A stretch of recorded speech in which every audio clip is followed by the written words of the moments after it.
Olá, amigos, que a graça de Deus seja com todos. Muito bom estar de volta com todos vocês. Sei que vocês já estavam aguardando com expectativa esse momento. É um momento em que nós podemos aprender um pouco da Bíblia, esclarecer algumas dúvidas das pessoas que têm mandado as suas perguntas. Você pode continuar também mandando as suas perguntas, tanto para o WhatsApp ou na descrição do vídeo aí, se você quiser, nos comentários. Você pode deixar a sua pergunta, que nós vamos estar, na medida do possível, trazendo a sua pergunta, trazendo a resposta à sua pergunta aqui, tá certo? Bem, a primeira pergunta de hoje, a pessoa pergunta o seguinte: pastor, como posso livrar do medo da morte e de pensamentos negativos? Bem, primeiramente, são duas coisas, né? O medo da morte. Eu acho que todas as pessoas, e até porque somos humanos, né? A gente tem exatamente essa sensação. Como é que vai ser? Como será o momento final? Bem, em João capítulo 11, versículo 26, Jesus disse: "E quem vive e crê em mim, não morrerá eternamente." Então a morte para quem vive e crê em Jesus é como um sono, você dorme e acorda no paraíso. Tá? Esta é a informação que a Bíblia nos traz sobre a morte. É como um sono, é chamada de dormir, né? Já até aproveitando e já quase respondendo, né, a uma outra pergunta também, né, de Mateus 5:39, já respondendo a outra pergunta que a pessoa perguntou. O que Jesus quis dizer quando falou que a menina, filha de Jairo, não estava morta, mas dormia? Porque a Bíblia chama, para os que crê, né, o próprio Jesus chamou a morte de um sono, né? Então é como se a pessoa dorme e acorda no paraíso, aqueles que são de Deus, e que aqueles que não são, com certeza, vão acordar num lugar horrível chamado Hades. Lucas 16, 19 ao 31. Agora, como é que eu me livro de pensamentos negativos? Bom, a nossa mente precisa ser renovada. Romanos capítulo 12 diz: "Não conformeis com este mundo, mas transformai-vos pela renovação do vosso entendimento." A nossa alma precisa passar por uma renovação, que só é possível quando eu coloco a palavra de Deus em ação em minha vida. Tá?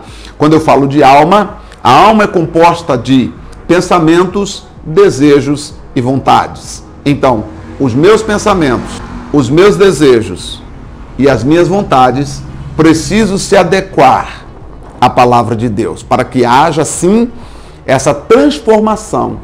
Ou seja, eu preciso passar a pensar como Deus pensa. Eu preciso passar a viver a mente de Deus. Isso é importante para a nossa vida, para o nosso crescimento. A outra pergunta, a pessoa diz assim: pastor, a Bíblia fala alguma coisa sobre homem não usar vestimenta de mulher, ou mulher não usar vestimenta de homem? É pecado usar calça, short, essas coisas? Bem, isso é um versículo muito controverso, né? Porque lá em Deuteronômio, capítulo 22, versículo 5, Deus falou para Moisés o seguinte: "O homem não usará veste de mulher." Deixa eu pegar aqui o versículo, só para a gente falar exatamente com base no que está escrito lá. Rapidamente eu pego aqui. Deuteronômio 22, 5. "Disse Deus que o homem não vestiria," olha só, "a mulher não usará roupa de homem e o homem não usará roupa de mulher, pois o Senhor, seu Deus, tem aversão por todo aquele que assim procede." Isso aqui, gente, não está falando de roupa exterior, está falando de roupa íntima, até porque o judeu usava todos um vestido, e a única diferença é que a mulher usava o vestido solto e o homem amarrava um cinto no meio, como você pode ver nos filmes, né? Nos filmes aí bíblicos, você vê que a mulher usa o vestido solto e o homem amarra um cinto no meio. Essa é a única diferença. Era um vestido. Então, se Deus está dizendo aqui, falando com Moisés, que não era para o homem usar veste de mulher, certamente está falando de veste íntima. Tem nada a ver com as vestes exteriores, tá certo? Até porque a calça comprida, o short, veio de uns tempos para cá. Eu não tenho aqui exatamente a data precisa que começou a ser divulgado aí a moda da calça comprida e etc., mas não tem nada a ver com o que algumas igrejas pregam. Algumas igrejas pregam que mulher não pode usar calça comprida. Se você é da igreja que seu pastor diz que não pode, então você não pode, porque você estaria desobedecendo o seu pastor. O que fazer? Então você teria que estar debaixo de uma outra autoridade espiritual. Você teria que, infelizmente, se você ficar... Eu não posso dizer que você deve se rebelar. Não, o pastor falou que não é pecado, eu vou vestir. Não, se você está debaixo da autoridade dele, ele é uma autoridade espiritual. E se ele diz que não pode, então você não pode. Você tem duas opções, ou você não usa, ou então você vai ter que mudar de congregação, mudar de igreja, né? Claro, tá certo? Para não desobedecer. Mas tem igreja que proíbe usar shorts, né? Proíbe a mulher usar calça comprida, como também proíbe cortar o cabelo, usar pintura, depilar, essas coisas todas, que são coisas que eu acho que a igreja, nós temos que fazer. Gente, a igreja carece de evangelização, a igreja carece de amor. Nós precisamos abraçar o evangelho, evangelizar, amar as pessoas, sabe, trazer as pessoas para Cristo. Tem coisa muito mais importante do que às vezes ficar discutindo coisinhas pequenas. Claro que são dúvidas, mas infelizmente tem pastor que deixa de trazer o conselho de Deus para colocar uma regra que muitas vezes é um costume dele. É um costume dele. Por exemplo, eu vivi fora do Brasil e na África do Sul tem muitas pessoas de países ali próximo. E eu vivi muito próximo dos somalianos, pessoal da Somália. E na Somália, por exemplo, os homens andam de mão dadas. E os homens usam vestidos. E aí? Os escoceses também. Quer dizer, então tem coisa que é cultural e aí eu não posso bater contra a cultura das pessoas. Eu preciso mostrar o conselho de Deus para elas.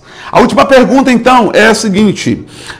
Pastor, o Salmo 90, versículo 10, é para todos ou apenas para os cristãos? A gente temos que dar uma olhada o que diz o Salmo. Vamos ver aqui rapidamente o que diz o Salmo 90, verso 10. Eu já pego aqui e já vamos ver aqui juntos na Bíblia Sagrada. Salmo 90, 10, está escrito assim: